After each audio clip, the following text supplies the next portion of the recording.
The universe isn't indifferent to our existence, but depends on us to interpret it. What do you think Stephen Hawking meant when he said this quote? It has many possibilities. It could mean about how we're knowledgeable beings or how we can get into space. But I think it means something a little bit more deeper, something more hidden, how the secrets of the universe could be inside us. Stardust. One word, endless possibilities. I'm here to talk to you about how the 86% of the human body contains traces of stardust.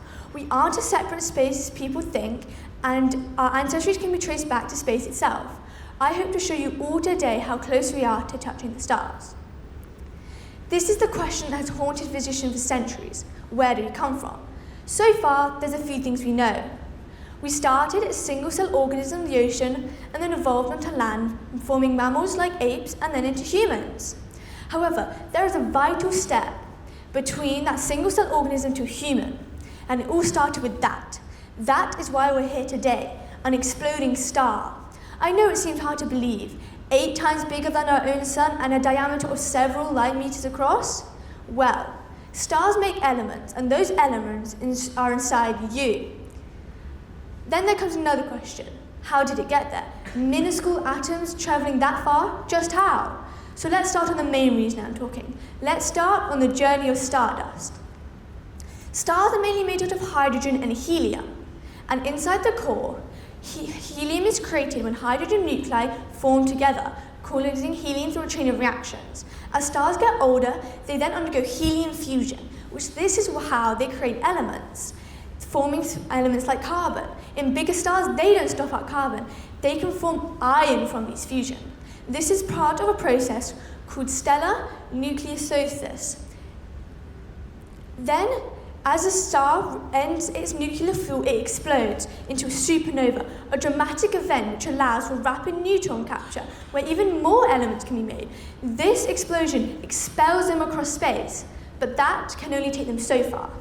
However, space isn't as empty as it seems, and stars generate streams of charged particles which the elements can travel through, and they can exist as gas bubbles in nebula clouds, going through the different ones, or attach onto asteroids, which can take them across space even further.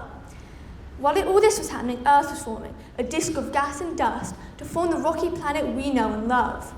The heavy elements would have sunk to the bottom, while the lighter ones would have gone up to the mantle and crust. Then, until it's just a matter of time for those single-cell organisms to absorb what they need in their surroundings and form us humans. As we evolved, those elements stayed inside us.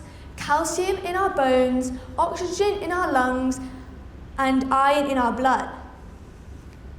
Every element inside of you came from stars, and the ones that didn't, like hydrogen, came from the Big Bang. So while we try to find the answer to how humans came to be, it won't be looking at skeletons or looking at other animals, no.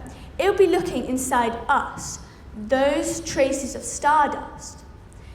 Traveling from the Big Bang to star explosions, through stellar winds and gravitational pulls, bonding and combining, all to get to you. So where do we really come from? Stars.